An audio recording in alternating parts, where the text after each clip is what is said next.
అసలు మూవీలో ఇటువంటి ట్విస్ట్ ఉండదని అసలు అనుకోలేదు భయ్య. ఇంకా అసలు మ్యాటర్ ఏంటంటే ఈవినింగ్ చల్లగా ఉంది కదని చెప్పేసి వేడిగా టీ తాగుదాం అని వెళ్ళాం. ఇంకా అప్పుడే సినిమాకి వెళ్దాం అందరూ డిసైడ్ అయిపోయి ఇంకా సెకండ్ షో టికెట్స్ బుక్ చేస్తాం. ఇంకా నేను ఫాస్ట్గా రెడీ వచ్చిన తర్వాత ఇంకా వీడు పౌడర్ అది రాసుకుంటున్నాడు. వీడు ఇంకా పౌడర్ రాసుకుంటున్నాడు కాస్త పర్లేదు. ఒకడైతే ఏకంగా ఫోన్ మాట్లాడుతున్నాడు మిథున్ గాడు. వీడు ఫోన్ మాట్లాడితే ఇంకోటి ఏకంగా స్నానానికి వెళ్ళాడు. ఇంకా వీళ్ళని చూస్తే చిరాకు వచ్చేస్తుంది. ఒకవైపు చూస్తే మూవీ టైం అయిపోతుంది. ఇంకా లోపలికి వచ్చి చూస్తే ఇంకా వీడు ఫోన్ చూసుకుంటున్నాడు పడుకొని. వీళ్ళతో అవ్వలేదని చెప్పేసి ఇంక నేనే బండి వేసుకొని వెళ్ళిపోయిన. వాళ్ళు కూడా తర్వాత మెల్లగా వచ్చారు ఫాస్ట్గా.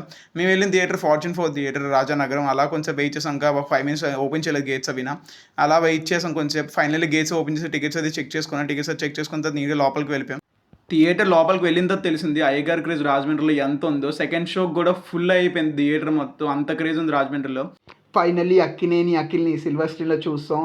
అసలు ఎంట్రీ సీన్ ఎంత బాగుందంటే హనుమాన్ జెండా పట్టుకొని పైకి ఎక్కి నీట్గా హనుమాన్ జెండాని టెంపుల్ మీద పెడతాడు. చెప్తున్నా ఈ సీన్ చూస్తే సినిమా హైలైట్ అయిపోద్ది. ఆ సీన్ ఎంట్రీ సీన్ చాలా బాగుంది. ఇంకా సినిమా విషయానికి వస్తే నెగిటివ్స్ అనేవి ఉన్నాయి, చాలా పాజిటివ్స్ అనేవి కూడా ఉన్నాయి. నెగిటివ్స్ వచ్చేస్తే సినిమా ఫస్ట్ హాఫ్ అనేది కొంచెం లాగ్ అనిపిస్తుంది. ఇంటర్వెల్ 10 మినిట్స్ ముందు అయితే మాత్రం సినిమా పీక్ లెవెల్కి వెళ్ళిపోద్ది. ఇంకా సెకండ్ హాఫ్ అయితే చెప్పాల్సిన అవసరం లేదు. అఖిల్ సినిమాలో ది మాస్ జాతరతో హిట్ కొట్టాడు. అఖిలే నెంబర్ 1, అయ్యగారే నెంబర్ 1 అనే సినిమా ఉంది. సినిమా చాలా చాలా బాగుంది. మీరు కూడా మీ దగ్గర ఉన్న థియేటర్స్కి వెళ్ళి సినిమా ఎంజాయ్ చేయండి.